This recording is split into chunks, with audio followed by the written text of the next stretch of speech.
வணக்கம். இன்றைய முக்கிய செய்திகள். புதுச்சேரி 2025-26 ஆண்டிற்கான பட்ஜெட் கூட்டத்தொடர் கடந்த 10ஆம் தேதி துணைநிலை ஆளுநர் உரையுடன் தொடங்கியது. இதனையடுத்து கடந்த 12ஆம் தேதி நடப்பாண்டிற்கான நிதிநிலை அறிக்கையை முதலமைச்சர் ரங்கசாமி தாக்கல் செய்தார். தொடர்ந்து புதுச்சேரி சட்டப்பேரவையின் 6வது நாள் கூட்டம் இன்று துவங்கியது. இன்று உறுப்பினர்களின் வினாக்களுக்கு பதிலளித்தல், பட்ஜெட் மீதான விவாதம் நடைபெறுகின்றது.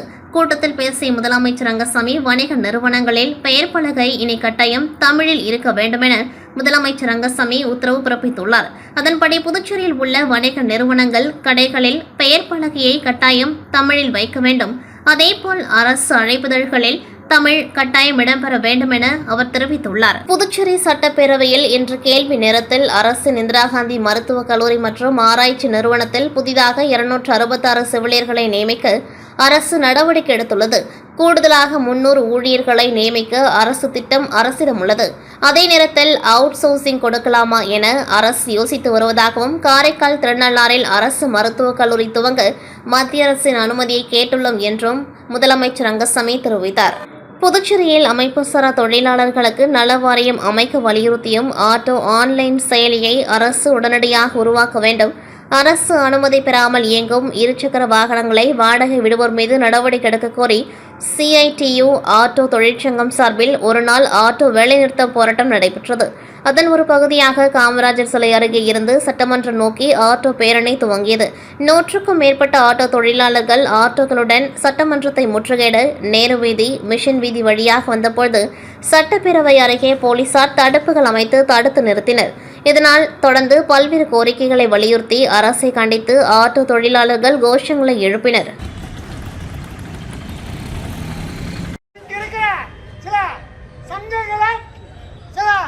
சொல்லுவார், அவர் தான் நம்மளுக்கெல்லாம் சிஐடியுடைய தலைவர் செயலாளர் முடிவு எடுத்தது. அந்த கலெக்டர் நடத்தும் போத கூட்டத்தில் என்ன மாதிரி ஏமாத்த பண்ணாங்கன்னு அவரு இப்ப சொல்லுவாரு. இருந்த சங்கங்கள்லாம் மீறி மாட்டு சங்கத்தாலும் இப்ப வந்திருக்கிறாங்க, நம்ம தொழிலாளர்கள் வந்திருக்கிறாங்க. நமது கோரிக்கை முக்கியமான கோரிக்கை, ராபிட்டோ, டூ வீலர் ரெண்ட் இதை தடை செய்ய வேண்டும். ஊலா, வாப்பர் இப்படிப்பட்ட வாகனங்களுக்கு அனுமதி கொடுக்க என்று சொல்லி போராட்டம், என்று சொல்லி போராட்டம், என்று சொல்லி போராட்டம், என்று சொல்லி போராட்டம். ஆட்டோ தொழிலாளரின் பாத்தியா பாத்தியா புதுச்சேரி சர்க்காரே, புதுச்சேரி சர்க்காரே, புதுச்சேரி சர்க்காரே, புதுச்சேரி சர்க்காரே. இரண்டு சக்கர வாகனத்தை, இரண்டு சக்கர வாகனத்தை, இரண்டு சக்கர வாகனத்தை சட்டத்துக்கு எதிராக வாடகை விடுகிறார், வாடகை விடுகிறார். அப்படிப்பட்ட செயலினை, அப்படிப்பட்ட செயலினை தடை செய்ய மறுக்கின்ற, தடை செய்ய மறுக்கின்ற புதுச்சேரி சர்க்காரே ஆட்டோ ஓட்டும் தொழிலாளி இன்சூரன்ஸ் கட்டுறோம், இன்சூரன்ஸ் கட்டுறோம், எச்சிதா கட்டுறோம், ரோடு வரி கட்டுறோம். 2018ஆம் ஆண்டு முதல் 2024ஆம் ஆண்டு வரை இந்திய கிரிக்கெட் வாரியத்தின் சார்பில் புதுச்சேரி கிரிக்கெட் சங்கத்தின் மூலம் கட்டுமான பணிக்கு சுமார் 100 கோடி வரை கொடுத்துள்ளது அனைவருக்கும் தெரிந்த விஷயம். நமது புதுச்சேரி கிரிக்கெட் சங்கத்திற்கு மைதானங்கள், கட்டிடங்கள் மற்றும் இதர கட்டுமான பணிகள் யாருடைய நிலத்தில் கட்டப்பட்டது? அதாவது அரசு நிலத்திலா அல்லது தனியார் நிலத்திலா? அப்படி தனியார் நிலத்தில் என்றால் புதுச்சேரி கிரிக்கெட் சங்கத்தில் அந்த தனியார் நிறுவனம் எந்தெந்த புரிதல் ஒப்பந்தம் அவர்களுக்குள் போடப்பட்டுள்ளது? எவ்வளவு கோடிகளில் இந்த கட்டுமானங்கள் நிறுவப்பட்டுள்ளது? அதாவது எந்த தகவலின் அடிப்படையில் இந்திய கிரிக்கெட் வாரியத்தின் சார்பாக கொடுத்த இந்த பல கோடிகளில் கட்டப்பட்ட கட்டுமானங்கள் மற்றும் மைதானங்கள் 15 ஆண்டுகள் கழித்து தேய்மானம் என்ற அடிப்படையில் மிக மிக குறைந்த தொகைக்கு அந்த பல 100 கோடி மதிப்புள்ள புதுச்சேரி கிரிக்கெட் வாரியத்திற்கு சொந்தமான இடம் தனியார் நிறுவனத்திற்கு சொந்தமானதாக ஆகிவிடும் அபாயம் உள்ளது. அதனால் நமது புதுச்சேரி மாநில அரசு உடனடியாக இந்த இடத்தை அரசிடம் ஒப்படைக்க பணம் கொடுத்து அரசுடைமையாக்க வேண்டும்.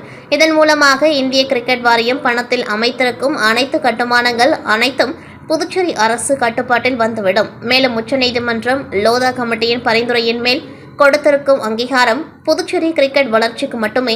ஆனால் கடந்த 6 ஆண்டுகளில் புதுச்சேரியில் பிறந்த மண்ணின் மைந்தர்களுக்கு வாய்ப்புகள் மறுக்கப்பட்டு இந்தியாவில் உள்ள பிற மாநில வீரர்கள் இங்கு அழைத்து வந்து அவர்களின் ஆதார் கார்டை புதுச்சேரியில் உள்ள ஏதாவது வீட்டு விலாசத்தில் வசிப்பதாக காரணம் காட்டி அவர்களை புதுச்சேரியில் விளையாட வைத்து நம் மண்ணில் பிறந்து வளர்ந்த மண்ணின் மைந்தர்களுக்கு துரோகம் இழைத்து வருகின்றனர். மேலும் இந்திய கிரிக்கெட் வாரியத்தின் மூலம் ஆண்டுக்கு 9 பிரிவுகளில் அடிப்படையில், அதாவது ஆண்கள் 5 பிரிவு, பெண்கள் 4 பிரிவு, சுமார் 180 முதல் 200 வீரர்கள் வரை விளையாடுகின்றனர். இவர்களுக்கு சுமார் 8 லட்சம் முதல் 35 லட்சம் வரை சம்பளம் வழங்கப்படுகின்றது. இது கிட்டத்தட்ட ஆண்டிற்கு 20 முதல் 25 கோடி வரை. இந்த பணம் பல வெளிமாநில வீரர்கள் தவறான வழியில் வந்து பணம் பெற்று அவர்கள் சொந்தமான மாநிலத்தில்தான் செலவை செய்கின்றனர். பணப்புழக்கமும் அவரவர் சொந்த மாநிலத்தில்தான் இருக்கின்றது. இதை நமது புதுச்சேரி மாநிலத்தில் உள்ள வீரர்களை வைத்து விளையாடினால் அந்த மொத்த பணமும் நம் மாநிலத்தில் புழங்கும். நம் மாநில மக்கள் முன்னேற்றம் அடைவார்கள். ஆகவே புதுச்சேரி ஆளுநர் மற்றும் முதல்வர், சபாநாயகர், அமைச்சர்கள், மேலும் சட்டமன்ற உறுப்பினர்கள் அனைவரும் ஒரு கவன ஈர்ப்பு தீர்மானம் கொண்டு வந்து சட்டமன்றத்தில் நிறைவேற்றி புதுச்சேரி கிரிக்கெட் விளையாடி கொண்டிருக்கும் சுமார் 1 லட்சம் விளையாட்டு வீரர்களுக்கு ஒரு வாழ்க்கை கொடுக்க வேண்டும் என்று கோரிக்கை விடுக்கின்றேன் என்று ஜான்குமார் எம்எல்ஏ தெரிவித்துள்ளார். புதுச்சேரியில் 2025-26 ஆண்டிற்கான பட்ஜெட் கூட்டத்தொடர் கடந்த 10ஆம் தேதி துணைநிலை ஆளுநர் உரையுடன் தொடங்கியது. இதனையடுத்து கடந்த 12ஆம் தேதி நடப்பாண்டிற்கான நிதிநிலை அறிக்கையை முதலமைச்சர் ரங்கசாமி தாக்கல் செய்தார். தொடர்ந்து சட்டப்பேரவை கூட்டத்தொடர் 5வது நாளாக நடைபெற்று வருகின்றது. பொதுவாக பட்ஜெட் கூட்டத்தொடர் நடைபெறும் பொழுது முதல்வர் மற்றும் அமைச்சர்களின் கவனத்தை ஈர்க்கும் வகையில் பல்வேறு அரசியல் கட்சிகள், பொதுநல அமைப்பினர் மற்றும் அரசு ஊழியர்கள் போராட்டங்களை நடத்துவது வழக்கம். இதுபோன்ற போராட்டங்களால் சட்ட ஒழுங்கு பிரச்சினை ஏற்படாமல் இருக்க சட்டசபை முழுவதும் உள்ளூர் போலீசார் பாதுகாப்பு பணியில் ஈடுபடுத்தப்படுவார்கள். ஆனால் தற்போது நடைபெற்று வரும் பட்ஜெட் கூட்டத்தொடரில் மும்மொழி கொள்கை, புதிய கல்விக் கொள்கை, மதுபான கொள்கை மற்றும் நாடாளுமன்ற தொகுதி மறுசீரமைப்பு போன்ற பல்வேறு பிரச்சினைகள் சட்டப்பேரவையில் எதிர்க்கட்சி உறுப்பினர்களால் பூதகரமாக பேசப்பட்டு வருகின்றது. 5 நாட்கள் நடைபெற்ற சட்டசபை கூட்டத்தில் எதிர்க்கட்சிகள் அமளில் ஈடுபட்டு 4 நாட்கள் வெளிநடப்பும் செய்துள்ளனர். இதனால் சட்டப்பேரவை வளாகமே பரபரப்பாக காணப்படுகின்றது. மேலும் இன்று நடைபெற்ற கூட்டத்தொடரில் ஆளுங்கட்சி மற்றும் எதிர்க்கட்சி எம்எல்ஏக்கள் நேருக்கு நேராக கடுமையான வாக்குவாதத்தில் ஈடுபட்டனர். எதிர்க்கட்சிகளின் நடவடிக்கைகள் மற்றும் பல்வேறு அமைப்பினரின் போராட்டங்களால் அசம்பாவிதங்கள் ஏற்படாமல் தடுக்கும் வகையில் புதுச்சேரியில் எப்பொழுதும் இல்லாத அளவிற்கு சட்டப்பேரவை வளாகம் முழுவதும் துப்பாக்கி ஏந்திய கமாண்டோ போலீசார் பாதுகாப்பு பணியில் ஈடுபடுத்தப்பட்டுள்ளனர். சட்டப்பேரவைக்கு வரும் 3 நுழைவாயில்கள் முழுவதும் கமாண்டோ போலீசாரின் கட்டுப்பாட்டில் கொண்டுவரப்பட்டுள்ளது. இவர்கள் சட்டப்பேரவை நடைபெறும் பொழுது தொடர்ந்து துப்பாக்கி ஏந்தி பாதுகாப்பு பணியில் ஈடுபடுத்தப்பட உள்ளனர். இவர்களுடன் உள்ளூர் போலீசாரும் பாதுகாப்பு பணியில் ஈடுபட உள்ளனர். புதுச்சேரியில் பட்ஜெட் கூட்டத்தொடர் நடைபெற்று வரும் நிலையில் புதுச்சேரி அனைத்து ஆட்டோ தொழிற்சங்கங்களின் கூட்டு போராட்ட குழு சார்பில் 5000க்கும் மேற்பட்ட குடும்பங்கள் ஆட்டோ தொழிலை நம்பியுள்ளதால் ஆட்டோ உள்ளிட்ட அமைப்பு சாரா தொழிலாளர் நல வாரியத்தை 10 கோடி நிதி ஒதுக்கீடு செய்து செயல்படுத்த வேண்டும். அரசு சார்பில் மக்கள் பயன்பெறும் வகையில் ஆட்டோ செயலியை உருவாக்க வேண்டும். ராபிடோ, இ-பைக், வாடகை 2 வீலர், ஓலா, உபர் போன்ற தனியார் செயலிகளை தடை செய்து இதில் பயன்படுத்தப்படும் வாகனங்களை பறிமுதல் செய்ய வேண்டும் உள்ளிட்ட பல்வேறு கோரிக்கைகளை வலியுறுத்தி இன்று ஆட்டோ ஓட்டுநர்கள் ஒரு நாள் வேலைநிறுத்த போராட்டத்தில் ஈடுபட்டனர். அதனைத் தொடர்ந்து அண்ணா சாலை, காமராஜர் சதுக்கம் அருகிலிருந்து சட்டமன்றம் நோக்கி ஆட்டோவில் பேரணியாக வந்தவர்களை செஞ்சி சாலை அருகே காவல்துறையினர் தடுத்து நிறுத்தியதால் ஆட்டோ ஓட்டுநர்கள் பல்வேறு கோரிக்கைகளை வலியுறுத்தி ஆளும் அரசுக்கு எதிராக கண்டன கோஷங்களை எழுப்பினார்கள். இந்நிலையில் இதே கோரிக்கைகளை வலியுறுத்தி முதல்வரின் பாராளுமன்ற செயலாளர் சட்டமன்ற உறுப்பினர் ஜான்குமார் நேற்றைய தினம் சட்டப்பேரவை கூட்டத்தொடரில் ஆட்டோ ஓட்டுநர்களுக்கான நலனுக்காக பல்வேறு கேள்விகளை எழுப்பினார் என்பது குறிப்பிடத்தக்கது. புதுச்சேரி காவல்துறையில் நிலவும் நிர்வாக சீர்கேட்டை களைய வேண்டும், எதிர்க்கட்சித் தலைவர் சிவா வலியுறுத்தல். மாநிலத்தின் உள்துறையை தன் கட்டுப்பாட்டில் வைத்துள்ள அமைச்சர் அவர்கள் காவல்துறையின் நிர்வாக சீர்கேட்டை களைய வேண்டும், மக்களுக்கு நம்பிக்கையூட்டும் வகையில் காவல்துறையின் செயல்பாடுகள் அமைய வேண்டும் என்பதை எதிர்க்கட்சித் தலைவர் சிவா அவர்கள் இந்த அவைக்கு சுட்டிக்காட்டி சட்டசபையில் பேசுகையில், புதுச்சேரி காவல்துறையில் அதிகப்படியான எஸ்பிக்கள் இருந்தும் ஒரு சில எஸ்பிக்களுக்கு மட்டும் கூடுதல் பொறுப்புகள் ஒதுக்கப்படுவதால் அவர்களுக்கு பணி சுமை அதிகரித்து மன உளைச்சலுக்கு ஆளாவதுடன் எந்த பணியையும் சரிவர செய்ய முடியாத நிலை ஏற்படுகின்றது. உதாரணமாக உளவுத்துறை பொறுப்பு வகிக்கும் எஸ்பி ரகுநாயகம் புதுச்சேரி கிழக்கு பகுதி சட்டம் ஒழுங்கு மற்றும் சிக்மா பிரிவு ஆகியவற்றை கூடுதலாக கவனித்து வருகின்றார். சிபிசிஐடி எஸ்பி ஜிந்தா கோதண்டராமன் சிறப்பு அதிரடி பிரிவு மற்றும் போலீஸ் ஆக்குலிஸ் ஆகியவற்றை கூடுதலாக கவனித்து வருகின்றார். அதே நேரத்தில் காவல்துறையில் பல வருடங்களாக பணியாற்றும் ஆய்வாளர்களுக்கு கண்காணிப்பாளர் பதவி உயர்வு வழங்கப்படாமல் இருப்பதால் அதிக பணியிடங்கள் காலியாக உள்ளன. அவற்றை நிரப்ப எவ்வித நடவடிக்கையும் எடுக்கப்படவில்லை. மேலும் உருளையன்பேட்டை, திருநள்ளாறு, கோட்டுச்சேரி காவல் நிலையங்கள் ஆய்வாளர்கள் இல்லாமலே பல மாதங்களாக இயங்குகின்ற நிலை உள்ளது. அதேபோல் காவல் நிலையங்களில் பணிபுரியும் அதிகாரிகள் லஞ்ச புகாரில் சிக்குவது சமீப காலமாக அதிகரித்து வருகின்றது. குறிப்பாக முதலியார்பேட்டை துணை உதவி ஆய்வாளர் மற்றும் வெள்ளினூர் போக்குவரத்து காவல் நிலைய உதவி ஆய்வாளர் ஆகியோர் மீது லஞ்ச புகார் எழுந்தவர்கள் மீது வழக்கு பதிவு செய்யப்பட்டுள்ளது. காவல் நிலையத்தின் அதிகாரியை இதுபோன்ற செயலில் ஈடுபடுவதால் அங்கு பணிபுரியும் காவலர்கள் எப்படி முறையாக பணி செய்ய முடியும் என்பதை சிந்திக்க வேண்டும். இதுபோன்ற செயல்களால் ஒழுக்கமும் சமூக அக்கறையுடன் பணியாற்றும் காவல் அதிகாரிகளுக்கும் காவலர்களுக்கும் சேர்ந்து அவப்பெயரை சம்பாதிக்கின்றனர். ஏற்கனவே கொலை சம்பவம், வெடிகுண்டு கலாச்சாரம், கஞ்ச விற்பனை போன்றவற்றால் தலைகுனிந்து நிற்கும் காவல்துறையில் இதுபோன்ற சில கருப்பாடுகளில் செயல்பாடுகள் ஒட்டுமொத்த காவல்துறைக்கே களங்கத்தை ஏற்படுத்துகின்றது. தமிழர்கள் மீது அக்கறை கொண்ட தமிழ் வழி வந்த சில அதிகாரிகள் மட்டுமே தம் கடமையை சிறப்பாக செய்து வருகின்றனர். தமிழ் தெரியாத அதிகாரிகள் புதுச்சேரி மக்கள் மீது அக்கறை கொண்டவர்களாக தெரியவில்லை. இந்த நிலை மாற வேண்டும். நம் மக்களுக்காக பணியாற்றுகின்ற அதிகாரிகள் அடையாளம் காணப்பட வேண்டும். ஆகவே புதுச்சேரி அரசும் காவல்துறையை தன்வசம் வைத்துள்ள உள்துறை அமைச்சர் அவர்களும் இத்துறை மீது அதீத கவனம் செலுத்த வேண்டும். பொறுப்புகள் பரவலாக பிரித்தளிக்கப்பட வேண்டும். காலி பணியிடங்கள் நிரப்ப வேண்டும். சட்டம் ஒழுங்கை பாதுகாப்பதில் சமரத்திற்கு இடமளிக்காமல் குற்ற செயல்களில் ஈடுபடுவோரை இரும்பு கரம் கொண்டு அடக்க வேண்டும் என்று இந்த அவையின் வாயிலாக கேட்டுக்கொள்கின்றேன் என்று அமைப்பாளர் சிவா அவர்கள் தெரிவித்துள்ளார். கடல் நீரில் ரசாயன கழிவுகள் கலப்பதை தடுத்து மீனவர்களின் வாழ்வாதாரத்தை பாதுகாக்க வேண்டும். சட்டப்பேரவையில் எதிர்க்கட்சித் தலைவர் சிவா அவர்கள் வலியுறுத்தல். மீனவர்களின் வாழ்வாதாரத்தை பாதுகாக்க அரசு நடவடிக்கை எடுக்க வேண்டும் என்றும் கடல் நீரில் ரசாயன கழிவுகள் கலப்பதை தடுக்க வேண்டும் என்று சட்டமன்ற எதிர்க்கட்சித் தலைவர் சிவா அவர்கள் சட்டப்பேரவையில் வலியுறுத்தி பேசினார்.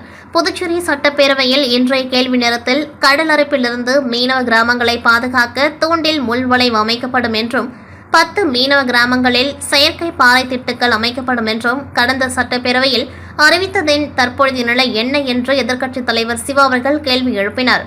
அதற்கு பதிலளித்த பொதுப்பணித்துறை அமைச்சர் லட்சுமி நாராயணன், செயற்கை பாறை திட்டுக்கள் அமைக்கும் பணி நடப்பாண்டில் செய்யப்படும் என்றும், தூண்டில் முள்வளைவு அமைக்க நபார்டு வங்கியில் கடன் கேட்டிருப்பதாகவும், அனுமதி கிடைத்தவுடன் அத்திட்டம் செயல்படுத்தப்படும் என்றார்.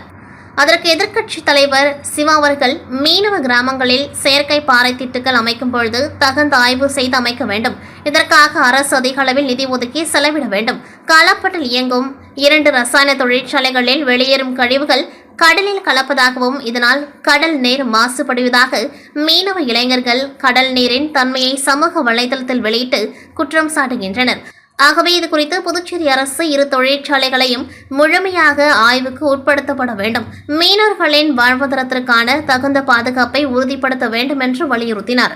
மின்துறை கட்டுமான உதவியாளர் பணியிட தேர்வில் அனைத்து வகுப்பினருக்கும் 3 ஆண்டு வயது தளர்வு அளிக்க வேண்டும். சட்டசபையில் அனிபால் கென்னடி எம்எல்ஏ வலியுறுத்தல்.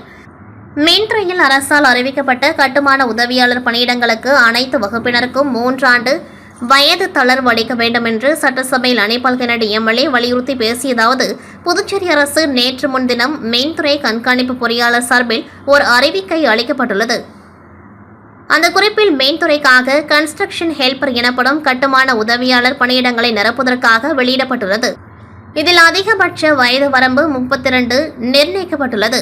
ஓபிசி, எம்பிசி, பட்டியலின மக்கள் உள்ளிட்ட பல்வேறு வகுப்பினருக்கு முறையே தளர்வு 3 வயது சேர்த்து முறையே 35 முதல் 37 வயது வரை விண்ணப்பிக்கலாம் என அறிவுறுத்தல் செய்யப்பட்டிருக்கின்றது. ஆனால் இந்த பதவி கடந்த 11 ஆண்டுகளாக எடுக்கப்படவில்லை. கடைசியாக தங்களது ஆட்சிக் காலத்தில் 2015ஆம் ஆண்டு ஜூன் மாதம் 270 கட்டுமான உதவியாளர் பதவி தேர்வு செய்யப்பட்டு பணியமர்த்தப்பட்டனர். அதன் பின்பு மின்துறையில் இப்படி ஒரு பணியிடம் நிரப்பப்படவில்லை. அதன் பின்பு கடந்த 11 ஆண்டுகளாக ஏராளமான ஐடிஐ படித்த மாணவர்கள் யாருக்கும் இந்த வாய்ப்பு கிடைக்கவில்லை. ஆகையால் தங்களது அரசாங்கம் கருணை கூர்ந்து பெற்றோர்கள் மற்றும் மாணவர்களின் நலன் கருதி ஒவ்வொரு பிரிவிலும் 3 வருடம் வயது தளர்வு அளித்து அனைத்து பிரிவினருக்கும் ஒரு நியாயம் வழங்கும்படி தங்களை கேட்டுக்கொள்கின்றேன். இது நமது அரசின் குரூப் சி பணியிடம் என்பதால் அரசிற்கு அந்த அதிகாரம் உள்ளது என்று கூறப்படுகின்றது. முதல்வர், துணைநிலை ஆளுநர் அவர்களை கலந்து ஆலோசித்து ஒரு நல்ல முடிவினை மேற்கொள்ள வேண்டுமென திமுக சார்பில் தயவு கூர்ந்து முதலமைச்சர் அவர்களை கேட்டுக்கொள்கின்றேன் என்று சட்டசபையில் அனிபால் கென்னடி எம்எல்ஏ வலியுறுத்தியுள்ளார். புதுவையில் பாலிடெக்னிக் கல்லூரி மாணவர்களுக்கு அரசு சார்பில் லேப்டாப் வழங்க வேண்டும். சட்டசபையில் வி.பி. ராமலிங்கம் எம்எல்ஏ வலியுறுத்தல். புதுவை சட்டசபையில் பட்ஜெட் மீதான விவாதத்தில் பாஜக எம்எல்ஏ வி.பி. ராமலிங்கம் பேசியதாவது, விவசாயிகள் மீது அக்கறை கொண்டு ரூபாய் 216 கோடியை முதல்வர் ஒதுக்கீடு செய்துள்ளார். இதில் விவசாயிகளின் நலன் காக்கப்படும் என்ற நம்பிக்கை ஏற்படுத்தியுள்ளது. கிராமப்புற மக்களின் பொருளாதாரம் உயரும் வகையில் 12,000 கோழிகள், 25,000 வான்கோழிகள் இலவசமாக வழங்கப்படும் என்ற அறிவிப்பு வரவேற்பு பெற்றுள்ளது. நீண்ட காலமாக செயல்படாமல் இருந்து வரும் லிங்கரெட்டிப்பாளையம் சர்க்கரை ஆலை தற்பொழுது தனியார் பங்களிப்புடன் மீண்டும் இயக்கப்படும் என்ற முதல்வரின் அறிவிப்பும் சிறப்புக்குரியது. பள்ளி கல்வித்துறையில் ஊட்டச்சத்து மிக்க சிறுதானிய சிற்றுண்டி மாலை நேரங்களில் பிள்ளைகளுக்கு வாரத்தில் 2 நாட்கள் கொடுக்கப்பட்டு வந்தது. அவை மாற்றப்பட்ட அனைத்து பள்ளி நாட்களிலும் அந்த சிற்றுண்டி வழங்கப்படும் என்ற அறிவிப்பும் ஏற்கனவே 2 முட்டை மட்டுமே ஒரு வாரத்தில் வழங்கப்பட்ட நிலையில் இனி வரும் காலங்களில் அனைத்து பள்ளி நாட்களிலும் பிள்ளைகளுக்கு முட்டைகள் வழங்கப்படும் என்ற அறிவிப்பும் இந்த பட்ஜெட்டில் இடம்பெற்றுள்ளது. ஏழை பிள்ளைகளுக்கு இவை மிகவும் பயனுள்ளதாக இருக்கும் என்பதில் ஐயமில்லை. 11, 12ஆம் வகுப்பு மாணவர்களுக்கு வழங்கப்படுவது போல பாலிடெக்னிக் மாணவர்களுக்கும் லேப்டாப் வழங்க வேண்டும். தொழிற்சாலைகளுக்கு வழங்கும் மானியம் போல நவீன அரிசி ஆலைகளுக்கும் மானியம் வழங்கப்படும் என்ற அறிவிப்பு வரவேற்கத்தக்கது. கிழக்கு கடற்கரை சாலை லாஸ்பேட்டையில் புதிய பஸ் நிலையத்துக்கு மறைந்து பிரதமர் வாஜ்பாய் பெயர் சூட்டப்படும் என்ற அறிவிப்பு மகிழ்ச்சி அளிக்கின்றது. இதற்காக முதல்வருக்கு நன்றி. மத்திய அரசு புதுச்சேரிக்கு கூடுதலாக நிதி ஒதுக்கியிருப்பது சிறப்புக்குரியது. மக்கள் நலத்திட்டங்களை அரசு சுணக்கம் காட்டாமல் நிறைவேற்றி மக்கள் மத்தியில் தொடர்ந்து மகிழ்ச்சி ஏற்படுத்த வேண்டும் என்று இவ்வாறு அவர் பேசினார். புதுச்சேரி மாநிலம் காரைக்கால் அடுத்த திருநள்ளாறு லிங்கத்தடி அருள்மிகு பெரியநாயகி உடனாகிய ஸ்ரீ பசுபதீஸ்வரர் ஆலயத்தில் தேசிய இந்து திருக்கோவில் ஃபவுண்டேஷன் மற்றும் YNGC பொதுப்பள்ளியின் தூய்மை இந்தியா திட்டத்தின் கீழ் புதுச்சேரி பாரத சாரணிய பயிற்சியாளர் பாரதி ராஜா தலைமையில் 60க்கும் மேற்பட்ட மாணவ மாணவிகள் ஆர்வமுடன் சுவாமி சிலைகளை சுத்தம் செய்து உழவார பணியில் ஈடுபட்டனர். மேலும் இந்நிகழ்ச்சியில் தேசிய இந்து திருக்கோவில் ஃபவுண்டேஷன் மண்டல அமைப்பாளர் பாபு கோபாலகிருஷ்ணன், சரவணன், ரகு, ஆலய நிர்வாகி தவத்திரு ருத்ரகுமார தேசிக தம்பிரான் என்று ருத்ர சித்தர் மற்றும் பள்ளி ஆசிரியர்கள் சுபாஷ், முத்துலட்சுமி, பச்சையப்பன் ஆகியோர் கலந்து கொண்டு உழவார பணி செய்தனர்.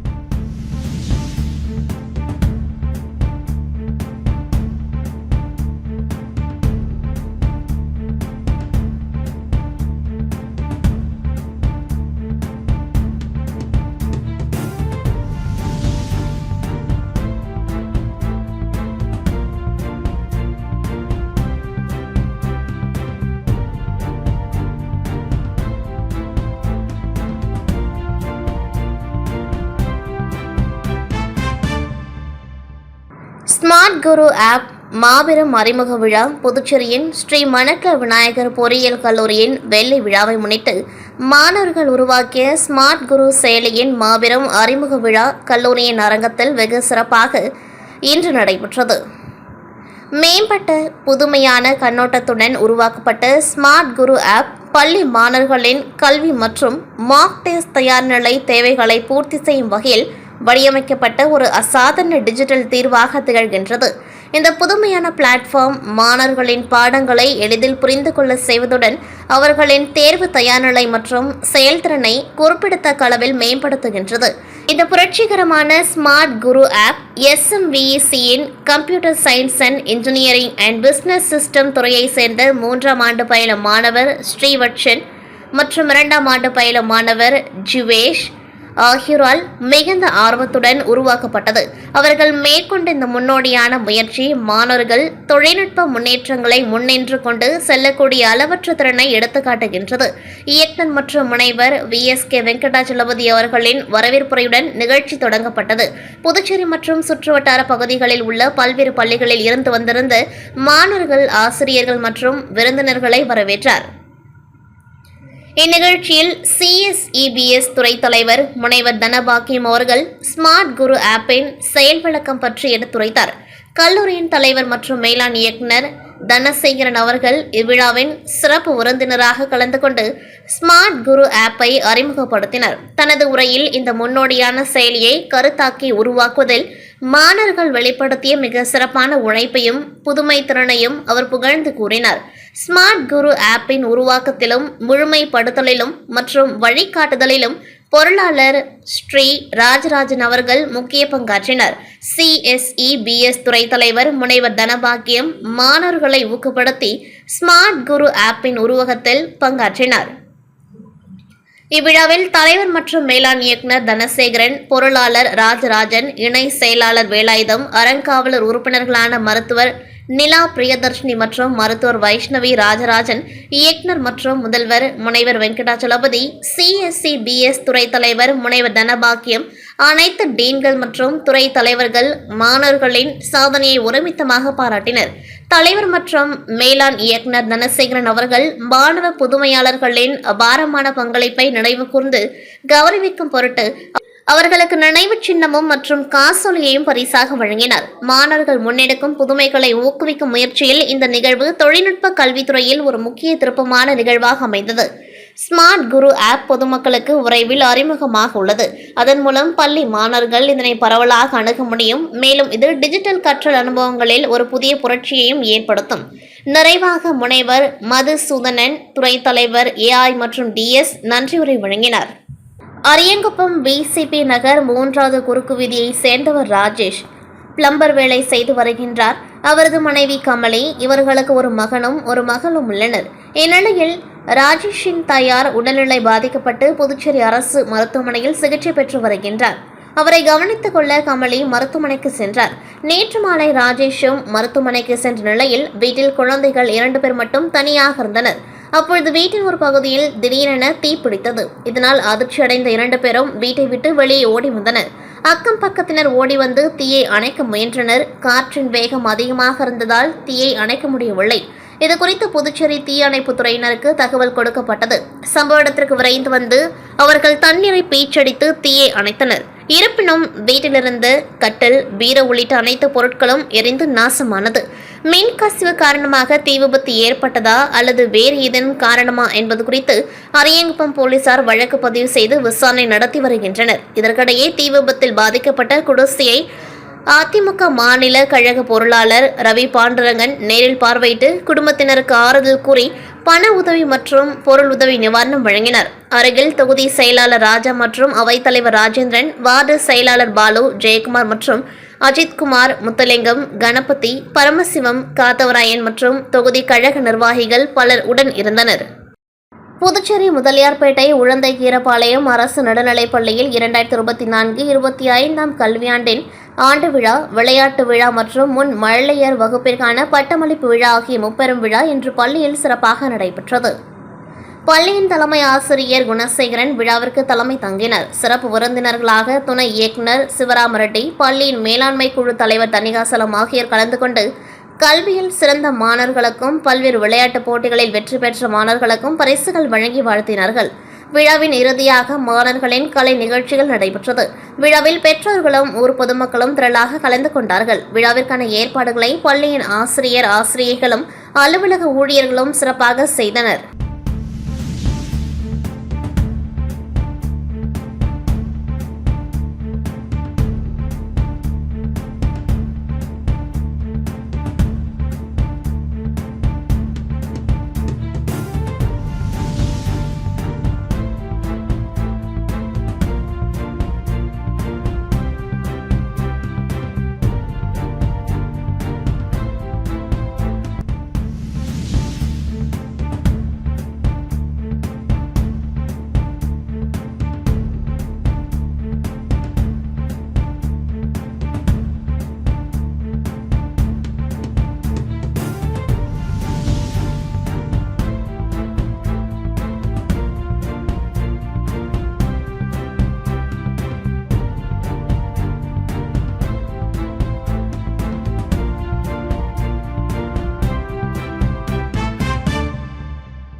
புதுச்சேரி வருமான வரித்துறை இணை ஆணையர், புதுச்சேரி சரகம் சம்பளம் பெறும் ஊழியர்களுக்கான விழிப்புணர்வு நிகழ்ச்சி ஜிப்மர் டாக்டர் APJ அப்துல் கலாம் ஆடிட்டோரியத்தில் நடைபெற்றது. கடலூர் வருமான வரி இணை ஆணையர் அன்பழகன், புதுச்சேரி வருவாய்த்துறை இணை ஆணையர் செல்வி மற்றும் பிற அலுவலக பணியாளர்கள் கலந்து கொண்டார்கள். மேலும் சம்பளம் பெறும் ஊழியர்கள் தொடர்பான வருமான வரி விதிப்பு, விலக்குகள் மற்றும் சேமிப்பு அத்தியாயம் பழைய மற்றும் புதிய வரி விதிப்பு முறைகளின் ஒப்பீட்டு பகுப்பாய்வு, வருமான வரி விகிதங்கள், அபராத மற்றும் வழக்குகள் ஆகியவை குறித்து வருமான வரித்துறை அதிகாரி மீனாட்சி சுந்தர் விழிப்புணர்வை ஏற்படுத்தினர். முகாமில் புதுச்சேரி வருமான வரி அதிகாரி செங்குட்டுவன், புதுச்சேரி ஜிப்மர் துணை இயக்குநர் மற்றும் அதிகாரிகள், புதுச்சேரி அரசின் டிடிஓக்கள் மற்றும் புதுச்சேரி அரசின் வருமான வரியை கையாளும் அதிகாரிகள் மற்றும் பட்டய கணக்காளர்கள், சங்கத்தின் அலுவலக பணியாளர்கள் மற்றும் உறுப்பினர்கள், புதுச்சேரி வருமான வரி பயிற்சியாளர்கள், தொழில் நிறுவனங்களின் அதிகாரிகள் கலந்து கொண்டு பயனடைந்தனர். புதுச்சேரியில் ஓய்வு ஊழியர்களுக்கு குறைந்தபட்ச பென்ஷன் தொகையை உயர்த்தாத மத்திய அரசை கண்டித்து 100 அடி சாலையில் உள்ள EPFO அலுவலகத்தை ஓய்வூதியர்கள் முற்றுகையிடும் போராட்டம் இன்று நடைபெற்றது. இதில் குறைந்தபட்ச பென்ஷனான மாதம் 9,000 பஞ்சப்படியுடன் வழங்கிட வேண்டும். EBS 95 பென்ஷனர்களுக்கு ESI திட்டத்தில் இலவச மருத்துவ சிகிச்சை மற்றும் மருத்துவ காப்பீடு வழங்க வேண்டும். மேலும் உச்சநீதிமன்ற தீர்ப்பின்படி திருத்தப்பட்ட உயர் பென்ஷனை நிறுத்திய மாதத்திலிருந்து நிலுவைத் தொகையுடன் வழங்க வேண்டும். மூத்த குடிமக்களுக்கு வழங்கப்பட்டு வந்த ரயில்வே கட்டண சலுகை மீண்டும் அமல்படுத்திட வேண்டும் உட்பட பல்வேறு கோரிக்கைகளை வலியுறுத்தி கண்டன கோஷங்களை எழுப்பினார்கள். இதில் திரளான சங்க நிர்வாகிகள் கலந்து கொண்டார்கள். புதுச்சேரி தவளகுப்பம் தானம்பாளையம் தனியார் பள்ளியில் 1ஆம் வகுப்பு சிறுமிக்கு ஆசிரியர் பாலியல் தொல்லை கொடுத்த வழக்கு தொடர்பாக அந்த பள்ளியில் பணிபுரிந்த ஆசிரியர் மணிகண்டனை தவளகுப்பம் போலீசார் போக்சோவில் கைது செய்து சிறையில் அடைத்தனர். இந்நிலையில் சம்பவம் நடைபெற்ற 1 மாதம் கடந்த நிலையில் சமூக அமைப்புகள் சார்பில் இன்று மீண்டும் சிறுமி பாலியல் சம்பவத்தை மறைத்த ஆசிரியர் மற்றும் பள்ளி காசாளர் மீது நடவடிக்கை எடுக்க வேண்டும். மேலும் மாணவர்களை போராட்டத்தில் ஈடுபட வைத்த பள்ளி தலைமை ஆசிரியர் மற்றும் பள்ளி தாளாளர் மீது நடவடிக்கை எடுப்பதோடு பெண் IPS அதிகாரி தலைமையில் விசாரணை குழு அமைக்க வேண்டும் உட்பட பல்வேறு கோரிக்கைகளை வலியுறுத்தி இன்று சுதேசி மில் அருகே சுமார் 200க்கும் மேற்பட்டோர் தங்களது குழந்தைகள் உட்பட குடும்பத்தோடு கலந்து கொண்டு கோரிக்கைகளை வலியுறுத்தி கண்டன கோஷங்களை எழுப்பினார்கள். நில அளவுகள் மற்றும் ஆக்கிரமிப்புகளை எளிதில் கண்டுபிடிக்கும் விதமாக புதுச்சேரி முழுவதும் இன்று முதல் ட்ரோன் கேமரா மூலமாக நில அளவீடு செய்யும் பணி துவங்கப்பட்டது.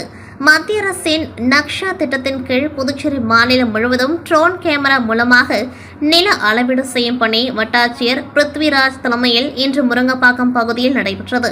இந்த ட்ரோன் கேமரா மூலமாக நில அளவீடு செய்வதால் வீடு, சாலைகள், வாய்க்கால்கள் உள்ளிட்ட அளவுகளை டிஜிட்டல் முறையிலும் அதேபோல் பட்டா மாறுதல், ஆக்கிரமிப்புகளை எளிதாக கண்டறிய முடியும் எனவும் தெரிவிக்கப்பட்டுள்ளது. விழுப்புரம் மாவட்டம் ஆரோவில் அருகே அமைந்துள்ள யாத்ரா கலை பண்பாட்டு மையத்தில் யாத்ரா பிலிம் அகாடமி குறும்பட இயக்குனர் யாத்ரா ஸ்ரீனிவாசன் நிறுவியுள்ளார்.